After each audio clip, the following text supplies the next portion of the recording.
Welcome back to all of you. तो आज हम देखेंगे चैप्टर नंबर 3 ड्रेनेज सिस्टम का पार्ट 2 गंगा नदी तंत्र। इसके अंतर्गत देखेंगे हम Ganga river drainage system.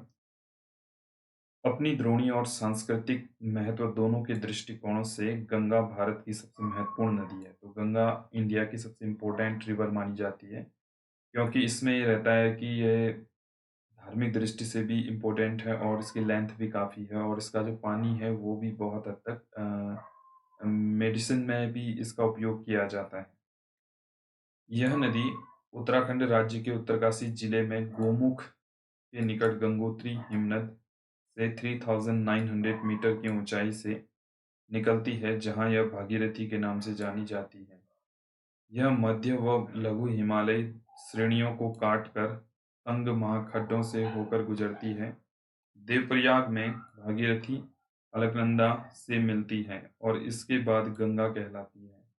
Alaknanda नदी का स्रोत बद्रीनाथ के ऊपर सतोपंथ हिमानी है। ये अलकनंदा धौली और विष्णुगंगा धाराओं से मिलकर बनती है, जो जोशीमठ या विष्णुप्रयाग में मिलती है।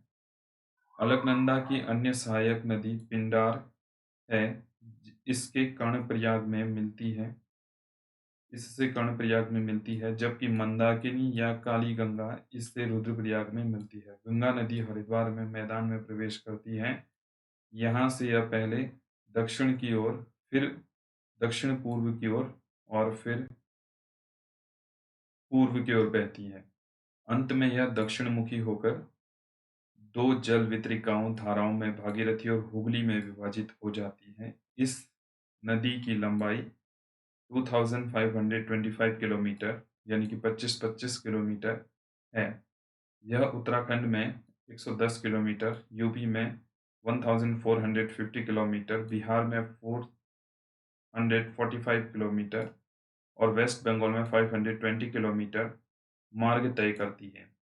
ये बड़े इंपॉर्टेंट हैं, तो इन सबको आप याद रखें। ठीक, जो भी मैं बॉक्स के अंदर क्लोज कर रहा हूँ। गंगा द्रोणी केवल भारत में लगभग 8.6 लाख वर्ग किलोमीटर क्षेत्र में फैली हुई है। यह भारत का सबसे बड़ा अपवाह तंत्र है, जिससे उत्तर में हिमालय से निकलने वाली बारहमासी व अनित्यवाही नदियां और दक्षिण में प्रायद्वीप से निकलने वाली अनित्यवाही नदियां शामिल हैं। सोन इसके दाहिने किनारे पर मिलने वाली प्रमुख सहायक नदी है। बाएं तट पर मिलने वाली महत्वपूर्ण सहायक नदियां रामगंगा, गोमती, घाघरा, गंडक, कोसी व महानंदा है। सागर द्वीप के निकट यह नदी अंततः बंगाल की खाड़ी में जा मिलती है। यमुना गंगा की सबसे पश्चिमी और सबसे लंबी सहायक नदी है। इसका स्रोत यमुनोत्री हिमनद है, जो हिमालय में बंदरपुर श्रेणी की पश्चिमी ढाल पर 6316 मीटर ऊंचाई पर स्थित है। प्रयाग इलाहाबाद में इसका गंगा में से संगम होता है। प्रायद्वीप पठार से निकलने वाली चंबल, सिंध, बेतवा व केन इसके दाहिने तट पर मिलती हैं, जबकि हिंडन, रिंद, सेंगर, वरुणा आदि नदियां इसके बाएं तट पर मिलती हैं। इसका अधिकांश जल सिंचाई उद्देश्यों के लिए पश्चिमी और पूर्वी यमुना नहरों पर तथा आगरा नहर में आता है। उन राज्यों के नाम लिखिए जो यमुना द्वारा अपवाहित हैं। तो यमुना रिवर किन किन स्टेट से होते हुए गुजरती है, उन स्टेट्स का नाम यहाँ पर बताना है। चलिए, चंबल नदी एमपी के मालवा पठार में महू के निकट निकलती है और उत्तरमुखी होकर एक महाखड्ड से बहती हुई राजस्थान में कोटा पहुंचती है, जहां इस पर गांधी सागर बांध बनाया गया है। कोटा से यह बूंदी, सवाई माधोपुर और धौलपुर होती हुई यमुना नदी में मिल जाती है। चंबल अपनी उत्खात भूमि वाली भूआकृति के लिए प्रसिद्ध है, जिसे चंबल खड्ड कहा जाता है। गंडक नदी दो धाराओं काली गंडक और त्रिशूल गंगा के मिलने से बनती है। यह नेपाल हिमालय में धौलागिरी व माउंट एवरेस्ट के बीच निकलती है और मध्य नेपाल को अपवाहित करती है। बिहार के चंपारण जिले में यह गंगा मैदान में प्रवेश करती है और पटना के निकट सोनपुर गंगा नदी में जा मिलती है। घाघरा नदी मापचा चुंगो हिमनद से निकलती है तथा तिला, सेती व बेरी नामक सहायक नदियों का जल ग्रहण करने के उपरांत यह शीशापानी में एक गहरे महाखड्ड पर का निर्माण करते हुए पर्वत से बाहर निकलती है। शारदा नदी काली या काली गंगा इससे मैदान में मिलती है और यह अंततः छपरा में यह गंगा नदी में विलीन हो जाती है। कोसी एक पूर्ववर्ती नदी है जिसका स्रोत तिब्बत में माउंट एवरेस्ट के ऊपर उत्तर में है, जहां से इसकी मुख्य धारा अरुण निकलती है। नेपाल में मध्य हिमालय को पार करने के बाद इसमें पश्चिम से सोन कोसी और पूर्व से तमूर कोसी मिलती है। अरुण नदी से मिलकर यह सप्तकोसी बनाती है। रामगंगा रामगंगा नदी गैरसैंण के निकट गढ़वाल की पहाड़ियों से निकलने वाली अपेक्षाकृत छोटी नदी है। शिवालिक को पार करने के बाद यह अपना मार्ग दक्षिण पश्चिम दिशा की ओर बनाती है और उत्तर प्रदेश में नजीबाबाद के निकट मैदान में प्रवेश करती है। अंत में कन्नौज के निकट यह गंगा नदी में मिल जाती है। छोटा नागपुर पठार के पूर्वी किनारे पर दामोदर नदी बहती है और भ्रंश घाटी से होती हुई हुगली नदी से में गिरती है। बराकर इसकी एक मुख्य सहायक नदी है। कभी बंगाल का शोक सौरव बंगाल कही जाने वाली इस नदी को दामोदर कॉरपोरेशन नामक एक बहुउद्देशीय परियोजना ने वश में कर लिया है। शारदा या सरयू नदी का उद्गम नेपाल हिमालय में मेलाम हिमनद में है, जहां इसे गौरी गंगा के नाम से जाना जाता है। तो ये मिलाम हिमनद आप याद रखें, गौरी गंगा याद रखें, जिसे शारदा या सरयू नदी के नाम से बाद में जानते हैं। ठीक है ना। यह भारत नेपाल सीमा के साथ बहती हुई, जहां इसे काली या चाय कहा जाता है, घाघरा नदी में मिल जाती है।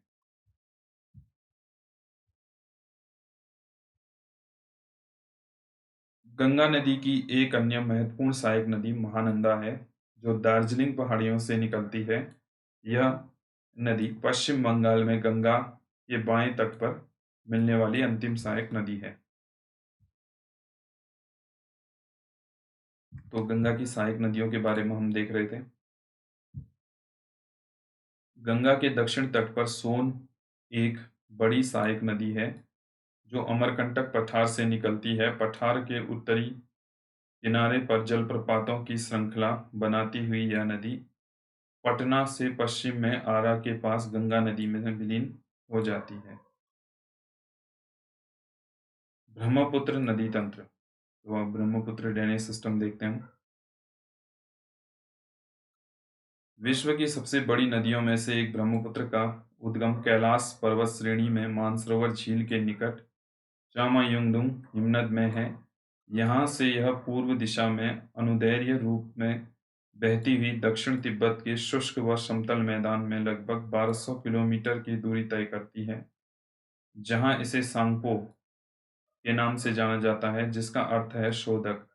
तिब्बत के रांगो सांगपो इसके दाहिने तट पर एक प्रमुख सहायक नदी है। मध्य हिमालय में नमचा बरवा 7755 मीटर के निकट एक गहरे महाखड्ड का निर्माण करती हुई यह एक प्रक्षुब्ध व तेज बहाव वाली नदी के रूप में बाहर निकलती है। हिमालय के गिरिपद में यह शिशंग या दिशंग के नाम से निकलती है। अरुणाचल प्रदेश में शादिया कस्बे के पश्चिम में यह नदी भारत में प्रवेश करती है। दक्षिण पश्चिम दिशा में बहते हुए इसके बाएं तट पर इसकी प्रमुख सहायक नदियां दिबांग, सिकांग और लोहित मिलती हैं और इसके बाद यह नदी ब्रह्मपुत्र के नाम से जानी जाती है।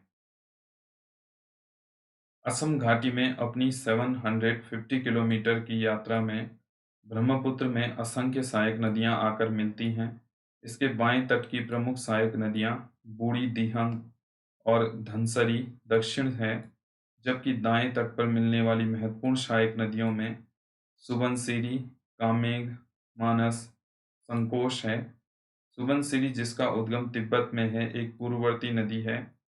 ब्रह्मपुत्र नदी बांग्लादेश में प्रवेश करती है और फिर दक्षिण दिशा में बहती है। बांग्लादेश में तीस्ता नदी इसके दाहिने किनारे पर मिलती है और इसके बाद यह यमुना कहलाती है। अंत में यह नदी पद्मा के साथ मिलकर बंगाल की खाड़ी में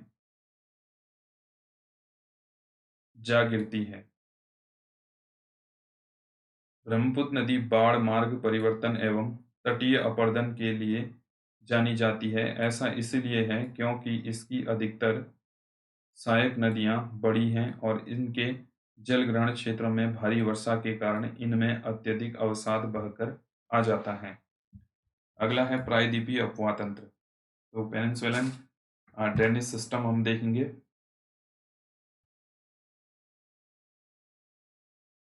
प्रायद्वीपीय अपवाह तंत्र हिमालयी अपवाह तंत्र से पुराना है। तो जो हिमालयन रीजन में जो ड्रेनेज सिस्टम है वो ज़्यादा न्यू है कंपैरिजन किसके, जो पेनिनसुलन आपका ड्रेनेज सिस्टम है। यह तथ्य नदियों का की प्रौढ़ावस्था और नदी घाटियों के चौड़ा व उथला होने से प्रमाणित होता है। पश्चिमी तट के समीप स्थित पश्चिमी घाट बंगाल की खाड़ी में गिरने वाली प्रायद्वीपीय नदियों और अरब सागर में गिरने वाली छोटी नदियों के बीच जल विभाजक का कार्य करता है।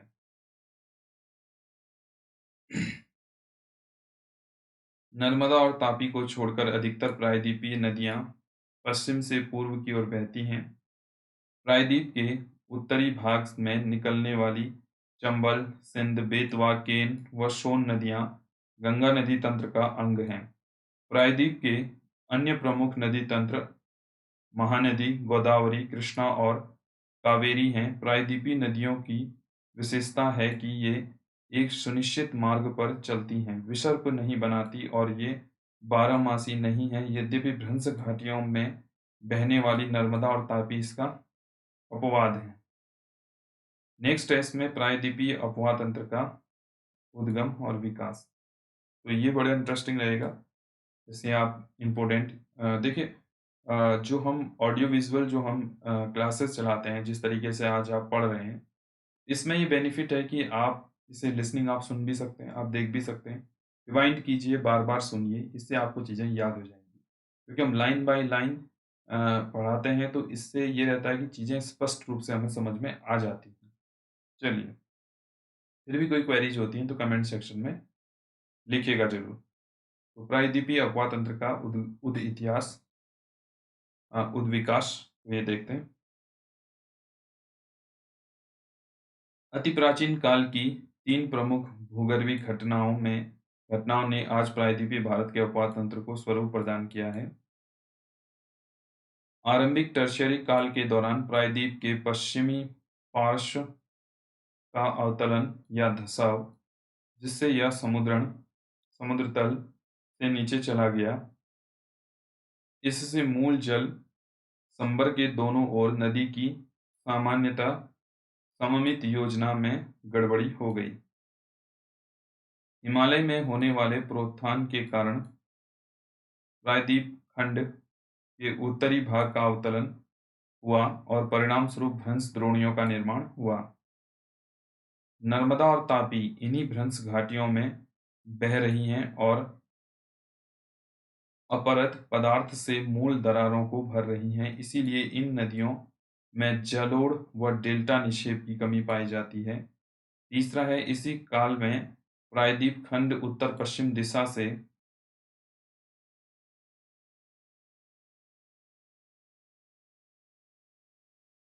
दक्षिण पूर्व दिशा में झुक गया है। परिणाम स्वरूप इसका अपवाह बंगाल की खाड़ी की ओर उन्मुख हो गया है।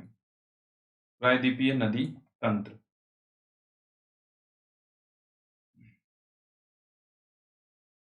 प्रायद्वीपीय अपवाह में अनेक नदी तंत्र हैं। प्रमुख प्रायद्वीपीय नदी तंत्रों का संक्षिप्त विवरण इस प्रकार है।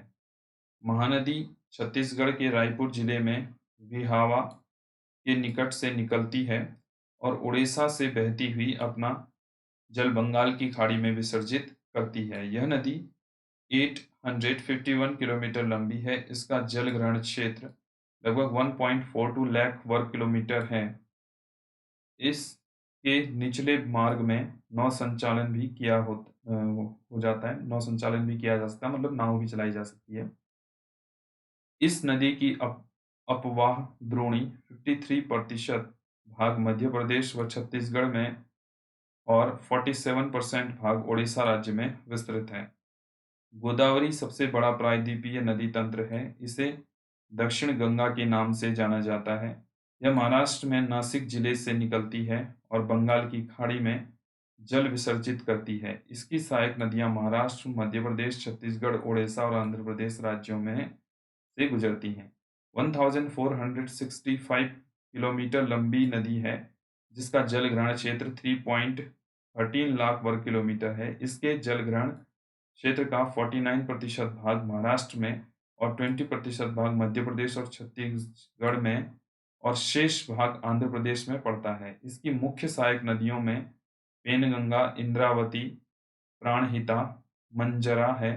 पोलाव पोलावरम के दक्षिण में, जहां इसके मार्ग के निचले भागों में भारी बाढ़ें आती हैं, गोदावरी एक सुदृश्य प्रपात की रचना करती है।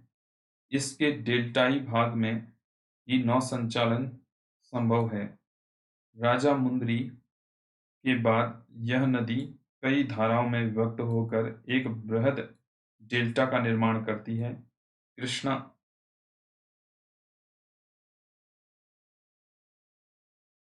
कृष्णा पूर्व दिशा में बहने वाली दूसरी बड़ी प्रायद्वीपीय नदी है, जो सह्याद्री में महाबलेश्वर के निकट निकलती है। इसकी कुल लंबाई 1401 किलोमीटर।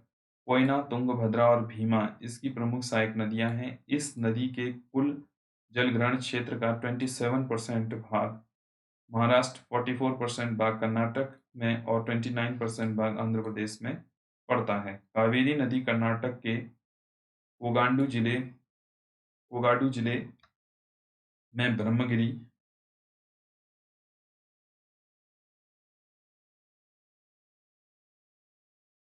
पहाड़ियों 1341 मीटर से निकलती है। इसकी लंबाई 800 किलोमीटर और यह 81,155 वर्ग किलोमीटर क्षेत्र को अपवाहित करती है। प्रायद्वीप की अन्य नदियों की अपेक्षा कम उतार चढ़ाव के साथ यह नदी लगभग सारा साल बहती है, क्योंकि इसके ऊपरी जल ग्रहण क्षेत्र में दक्षिणी पश्चिमी मानसून गर्मी से और निम्न क्षेत्र में उत्तर पूर्वी मानसून सर्दी में वर्षा होती है।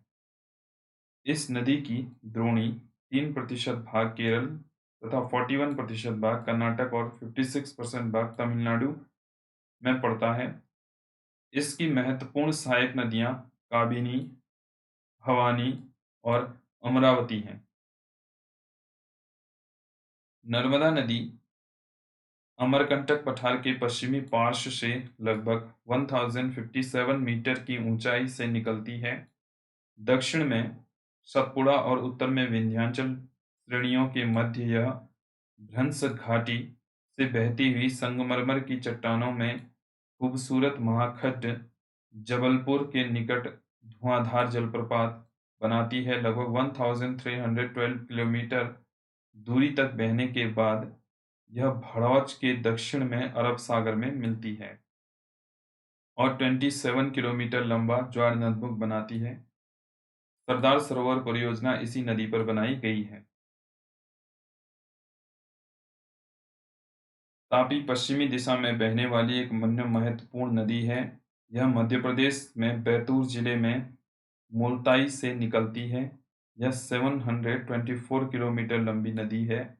लगभग 65,145 वर्ग किलोमीटर क्षेत्र को अपवाहित करती है। इसके अपवाह क्षेत्र का 79% भाग महाराष्ट्र में, 15% भाग एमपी में और 6% भाग गुजरात में पड़ता है। अरावली के पश्चिम में लूनी राजस्थान का सबसे बड़ा नदी तंत्र है। तो अरावली के पश्चिमी भाग में अगर लूनी आप देखना चाहते हैं तो ये राजस्थान में आपका पड़ती है। यह पुष्कर के समीप दो धाराओं सरस्वती और सागरमती के रूप में उत्पन्न होती है, जो गोविंदगढ़ के निकट आपस में मिल जाती है। यहाँ से यह नदी अरावली पहाड़ियों से निकलती है और लूनी कहलाती है। तलवाड़ा तक यह पश्चिम दिशा में बहती है और तत्पश्चात दक्षिण पश्चिम दिशा में बहती हुई कच्छ के रन में जा मिलती है। यह संपूर्ण नदी तंत्र अल्पकालिक है। अब हम देखेंगे पश्चिम की ओर बहने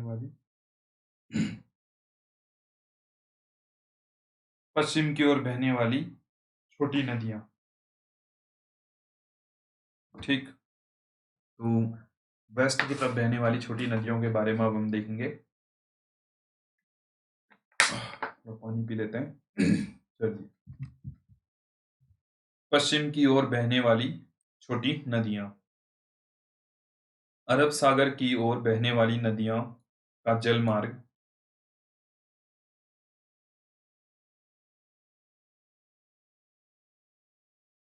छोटा है। इनका मार्ग छोटा क्यों है? गुजरात की छोटी नदियों को ढूंढें। शोत्रुनिजी एक ऐसी ही नदी है जो अमरावती जिले में डलकाहवा से निकलती है। भद्रा नदी राजकोट जिले के अनियाली गांव के निकट से निकलती है। डांडर नदी पंचमहल जिले के घंटार गांव से निकलती है। साबरमती और माही गुजरात की दो प्रसिद्ध नदियां हैं। इन नदियों के संगम स्थल ढूंढिए। महाराष्ट्र के पश्चिम की ओर बहने वाली कुछ नदियों का भी पता लगाएं। नासिक जिले में त्रियंबक पहाड़ियों में 670 मीटर की ऊंचाई पर वैतरणा नदी निकलती है। कालिंदी नदी बेलगांव जिले से निकलकर करवाड़ की खाड़ी में गिरती है। बेदती नदी हुबली धारवाड़ से निकलती है और 161 किलोमीटर लंबा मार्ग तय करती है। शरावती पश्चिम की ओर बहने वाली कर्नाटक की एक अन्य महत्वपूर्ण नदी है। शरावती कर्नाटक के शिमोगा जिले से निकलती है और इसका जलग्रहण क्षेत्र 2209 वर्ग किलोमीटर है। उस नदी का नाम ज्ञात करें जिस पर गरसोपा जोग प्रपात है। कौन सी नदी पर है? शरावती नदी पर, कर्नाटका में। गोवा में महत्वपूर्ण नदियां दो महत्वपूर्ण नदियां जिनका यहाँ उल्लेख किया जा सकता है, एक का नाम मांडवी और दूसरी जुआरी है। आप इन्हें मानचित्र पर रेखांकित कर सकते हैं। केरल की तटरेखा छोटी केरल की सबसे बड़ी नदी भरतपुझा अन्नामलाई पहाड़ियों से निकलती है। इसे पोन्नानी के नाम से भी जाना जाता है। लगभग 5397 वर्ग किलोमीटर क्षेत्र को अपवाहित करती है। इसके जलग्रहण क्षेत्र की तुलना कर्नाटक की शरावती नदी के जलग्रहण क्षेत्र से कीजिए। पेरियार केरल की दूसरी बड़ी नदी है। इसका जलग्रहण क्षेत्र 5243 वर्ग किलोमीटर है क्षेत्र में फैला हुआ है। आप देख सकते हैं कि यास्था पूजा और पेरियार नदियों के जलग्रहण क्षेत्र में बहुत कम अंतर है। केरल की अन्य उल्लेखनीय नदी पांबा है, जो उत्तरी केरल में 177 किलोमीटर लंबा मार्ग तय करती हुई वेम्बनाड झील में जा गिरती है।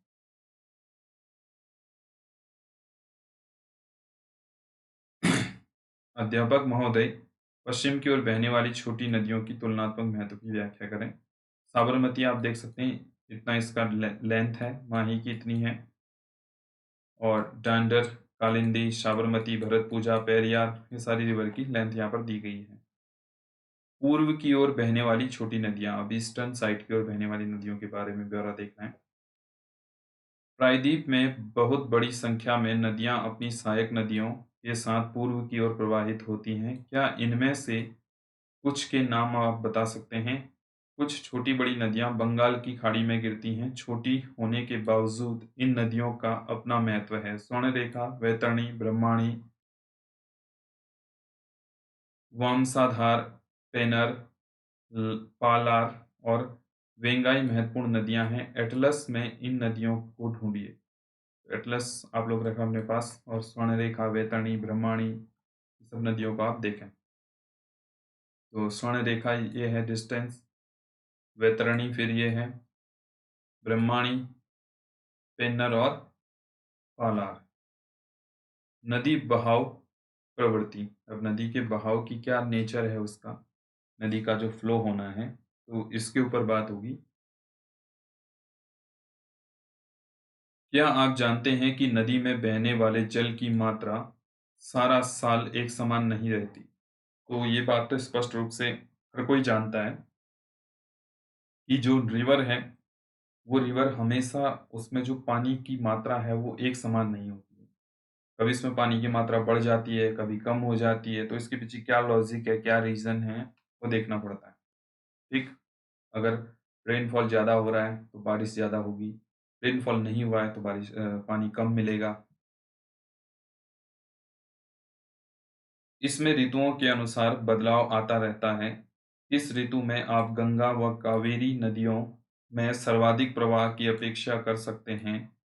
एक नदी के चैनल में वर्ष पर्यंत जल प्रवाह के प्रारूप को नदी बहाव प्रवृत्ति, रिवर रिजिम कहा जाता है। उत्तर भारत की हिमालय से निकलने वाली नदियां बारहमासी हैं, क्योंकि ये अपना जल बर्फ पिघलने तथा वर्षा होने से प्राप्त करती हैं। दक्षिण भारत की नदियां हिमनदों से नहीं निकलती, जिससे इनकी बहाव प्रवृत्ति में उतार चढ़ाव देखा जा सकता है। तो दक्षिण भारत की नदियां ग्लेशियर से नहीं निकलती हैं, तो इसीलिए इनमें क्या रहता है, उतार चढ़ाव देखा जा सकता है, ऐसा बताया जा रहा है। इनका बहाव मानसून ऋतु में काफी ज्यादा बढ़ जाता है। इस प्रकार दक्षिण भारत की नदियों को के बहाव की प्रवृत्ति वर्षा द्वारा नियंत्रित होती है, जो प्रायद्वीप पठार के एक स्थान से दूसरे स्थान पर भिन्न होती है। जल विसर्जन, जल विसर्जन नदी में समयानुसार जल प्रवाह के आयतन का माप है। इसे क्यूसेक, क्यूबिक फुट प्रति सेकंड या क्यूबिक मीटर प्रति सेकंड में मापा जाता है। गंगा नदी में न्यूनतम जल प्रवाह जनवरी से जून की अवधि के दौरान होता है। अधिकतम प्रवाह अगस्त या सितंबर में प्राप्त होता है। सितंबर के बाद प्रवाह में लगातार कमी होती चली जाती है। इस प्रकार इस नदी की वर्षा ऋतु में जल प्रवाह की प्रवृत्ति मानसूनी होती है। गंगा द्रोणी के पूर्वी व पश्चिमी भागों की जल बहाव प्रवृत्ति में चौंकाने वाले अंतर नजर आते हैं। बर्फ पिघलने के कारण गंगा नदी का प्रवाह मानसून आने से पहले भी काफी बड़ा होता है। फरक्का में गंगा नदी का औसत अधिकतम जल प्रवाह लगभग 55,000 क्यूसेक है, जबकि न्यूनतम औसत 13,000 क्यूसेक है। जल प्रवाह में इतने अधिक अंतर के लिए कौन से कारक उत्तरदायी हैं, तो ये भी देखना है।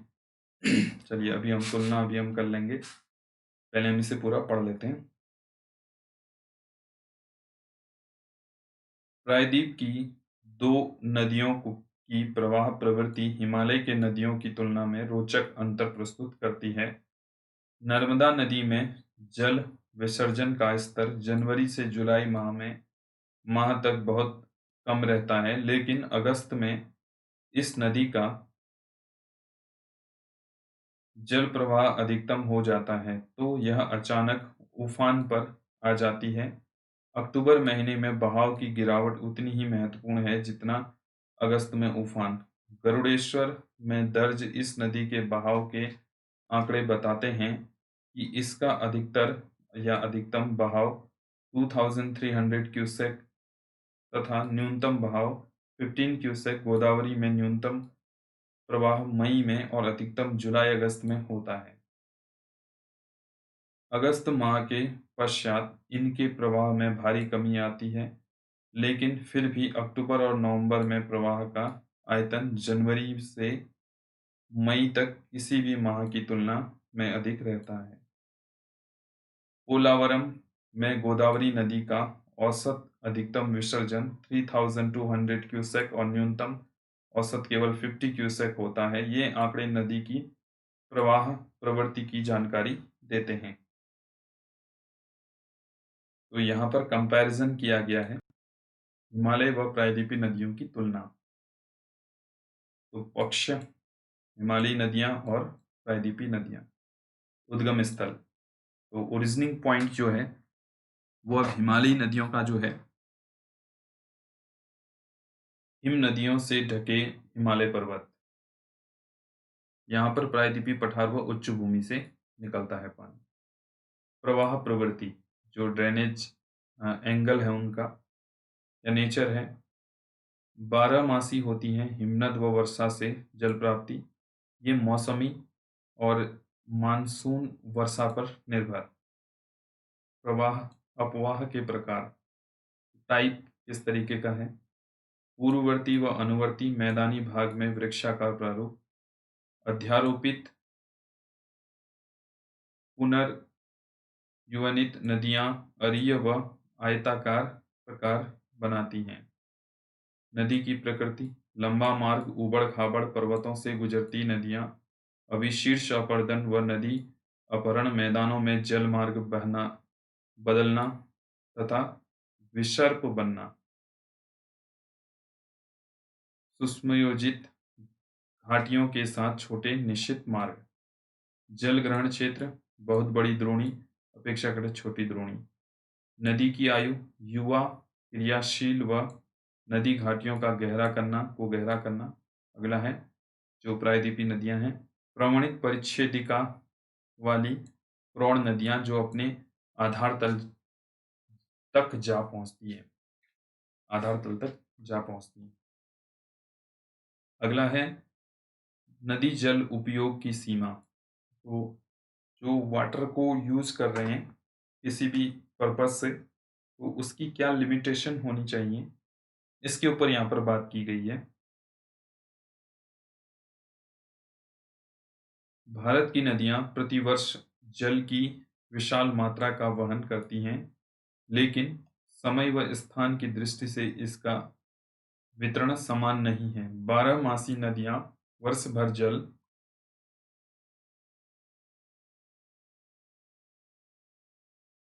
का वहन करती हैं, परंतु अनित्यवाही नदियों में शुष्क ऋतु में बहुत कम जल होता है।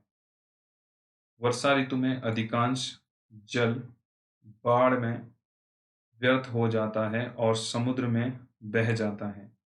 इसी प्रकार जब देश के एक भाग में बाढ़ होती है तो दूसरा सूखाग्रस्त होता है। ऐसा क्यों होता है? क्या यह जल उपलब्धता की समस्या है या इसके प्रबंधन की? क्या आप देश में एक साथ आने वाली बाढ़ और सूखे की समस्या को कम करने के उपाय सुझा सकते हैं? इस पुस्तक के अध्याय 7 में देखें। तो जो चैप्टर नंबर 7 है उसमें हम इस बात को देखेंगे। क्या एक द्रोणी की जल आधिक्य को जल की कमी वाली द्रोणियों में स्थानांतरित करके इस समस्या को समाप्त अथवा कम किया जा सकता है? क्या हमारे देश में नदियों की द्रोणियों को जोड़ने संबंधी कोई योजना बनाई गई है? तो नदी जोड़ो एक परियोजना चलती है भारत में। ठीक। अध्यापक निम्नलिखित उदाहरणों की व्याख्या करें। पेरियार दिक् परिवर्तन योजना, इंदिरा गांधी नहर योजना, कुन्नूर कुड़प्पा योजना, व्यास सतलुज लिंक नहर और गंगा कावेरी लिंक नहर। तो योजनाएं हैं ये जो नदियों का पानी है उनको जोड़ने की। क्या आपने समाचार पत्रों में नदियों को आपस में जोड़ने के बारे में पढ़ा है?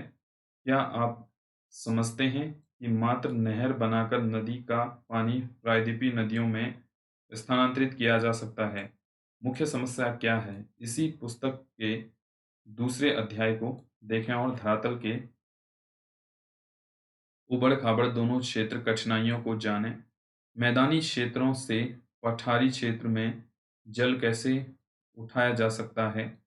क्या उत्तर भारत की नदियों में पर्याप्त जलाधिक्य है जिसे स्थायी तौर पर स्थानांतरित किया जा सकता है?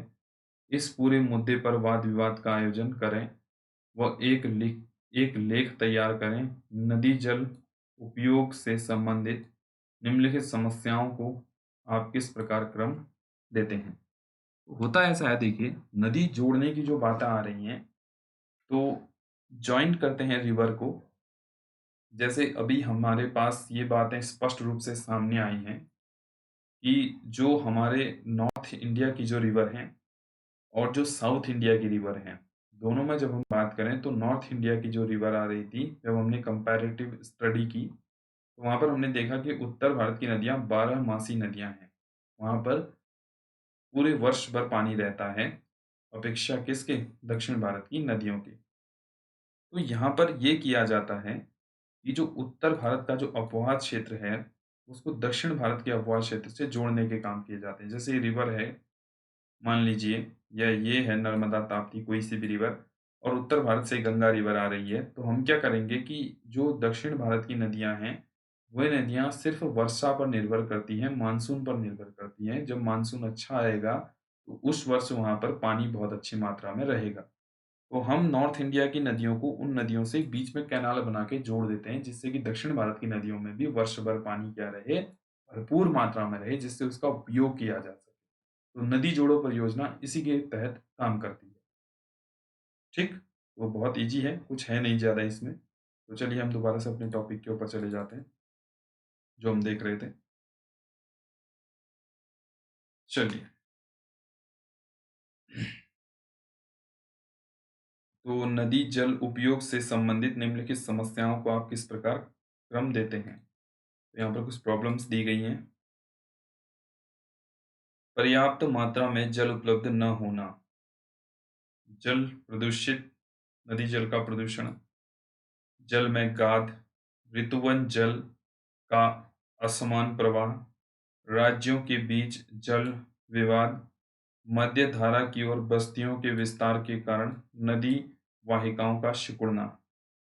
ठीक, चलिए। नदियां प्रदूषित क्यों हैं? क्या आपने शहरों के गंदे पानी को नदियों में गिरते देखा है? औद्योगिक कूड़ा करकट कहाँ डाला जाता है? बहुत से शमशान घाट नदी किनारे हैं और कई बार मृत शरीरों को नदियों में डाल दिया जाता है। कुछ त्योहारों व फूलों और मूर्तियों को नदियों में डुबो दिया जाता है। बड़े पैमाने पर स्नान व कपड़े धोना भी नदी जल को प्रदूषित करता है। नदियों को प्रदूषण मुक्त कैसे किया जा सकता है? क्या आपने गंगा एक्शन प्लान और दिल्ली में यमुना सफाई अभियान के विषय में पढ़ा है? नदियों को प्रदूषण मुक्त बनाने के लिए योजनाओं पर सामग्री एकत्र करें व इस सामग्री को एक लेख के रूप में व्यवस्थित करें। तो आप लोगों ने नमामि गंगे जो प्रोजेक्ट चला था, वर्तमान में जो सरकार है उसका, तो उन्होंने क्या किया था कि नदी को स्वच्छ बनाने के लिए, गंगा नदी को, क्योंकि गंगा नदी जो है धार्मिक दृष्टिकोण से, सांस्कृतिक दृष्टिकोण से और प्राकृतिक दृष्टिकोण से, तीनों में बहुत ज़्यादा इम्पोर्टेंस रखती है। तो उसको शुद्ध करने के लिए कुछ प्लान चलाए गए। उसी तरीके से यमुना के लिए भी एक प्लान चलाया गया। तो भारत में नदियों को जीवित रखने के लिए इस तरीके से कुछ प्लान बनाए जा रहे हैं। लेकिन जब हम देखते हैं कि दाह संस्कार हो रहे हैं, गणपति विसर्जन में गणपति जी का विसर्जन हो रहा है और हम लोग पूजा करने के लिए, वर्शिप करने के लिए हम नदी किनारे जाते हैं और वहाँ पर हम क्या करते हैं कि जितना भी वेस्टेज जो हमारा है सामान का, वो सब हम नदी में बहा कर आते हैं, तो उससे भी हमारी नदी बहुत हद तक इफ़ेक्टिव हो जाती है। तो कहीं न कहीं हमें जो हमारे ट्रेडिशन हैं, उनको इफ़ेक्टिवली अच्छा-सा बनाना होगा, जिसकी वजह से वहाँ पर कम से कम प्रभाव पड़े प्रदूषण का। तो dear all students, we have to complete the third chapter. आज हमने तीसरा चैप्टर कंप्लीट कर लिया है और फोर्थ चैप्टर को हम कल से स्टार्ट करेंगे। बने रहिए मेरे साथ, वीडियो को ज़्यादा से ज़्यादा शेयर कीजिए। कोई प्रॉब्लम है कमेंट सेक्शन में लिखिए। तब तक के लिए जय हिंद, वंदे मातरम।